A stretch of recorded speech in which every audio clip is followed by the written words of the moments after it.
Perforated peptic ulcer. Sites of perforation in the GIT.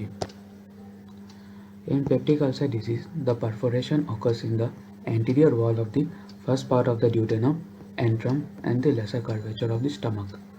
In tubercular ulcer, perforation occurs in the ileocecal junction.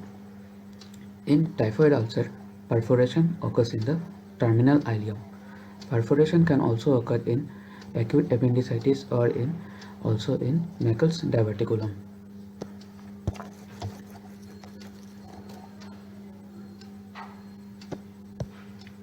Stages of perforation. First stage is stage of chemical peritonitis.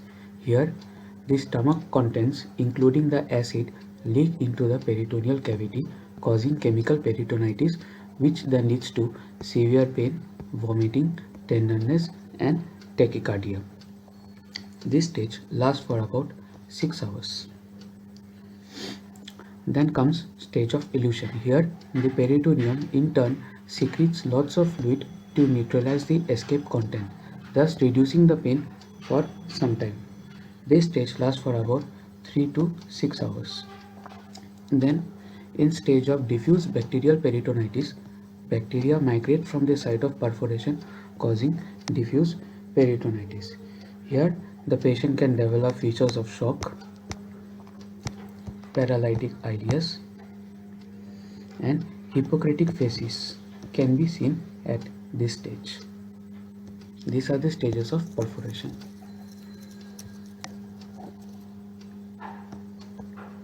Clinical features. Symptoms. Sudden, severe, generalized abdominal pain occurs. The patient declines to move due to this pain, and there is associated nausea and vomiting may be present.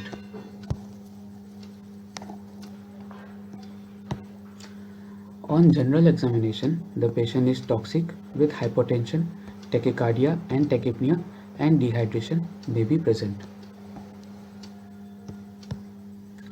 On systemic examination, inspection, the abdomen is distended. On palpation, there is boat-like rigidity of the abdomen, initially in the epigastrium and later all over the abdomen. Tenderness and rebound tenderness are also present over the abdomen, that is known as Bloomberg sign. On percussion, there is dullness over the flank because of fluid, and there is obliteration of the liver dullness. This is the diagnostic feature of perforation. And in auscultation, vowel sound may be absent.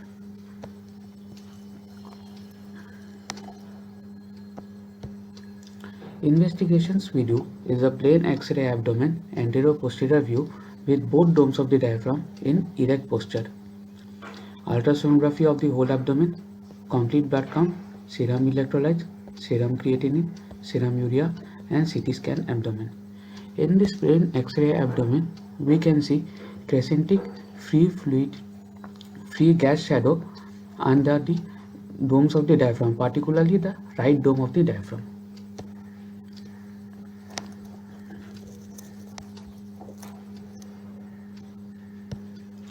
Treatment.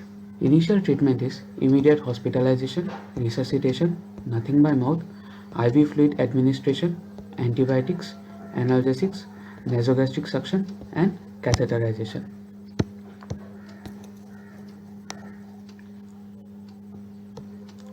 Surgical treatment is laparoscopic repair of perforation using an omental patch. Second is emergency laparotomy can be done through upper midline incision and peritoneal toileting using 5 to 10 liters of normal saline. These are the surgical treatment.